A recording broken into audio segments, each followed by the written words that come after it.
अस्सलाम वालेकुम दोस्तों, उम्मीद है आप सब लोग खैरियत से होंगे। बात करेंगे ओमान में स्प्रिंग कमेटी के रूल्स की वोलेशन करने पर 3 खारजियों को जो है डिपोर्ट करने की ऐलान किया गया है।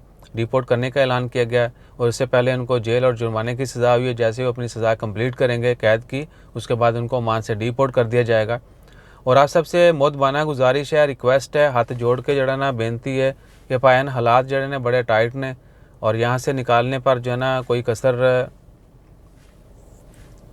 तो क्या कि अपना ख्याल रखें, कोशिश करें कि किसी भी रूल की जो है वॉयलेशन मत करें।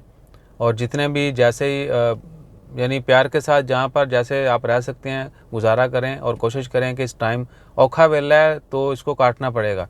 और जो है कि नाइट बैन की खिलाफ वर्जी की रिसेंटली 3 पाकिस्तानियों के नाम जो हैं वो पब्लिश किए गए सोशल मीडिया के ऊपर, न्यूज़पेपर में, टीवी के ऊपर।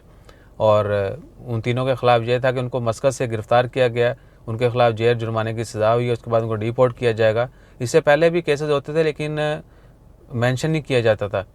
तो वी डोंट नो कि क्या रीज़न थी उन्होंने खिलाफ वर्जी की। तो इसलिए आप सबसे रिक्वेस्ट है कि अपना ख्याल रखें और रूल्स को फॉलो करें।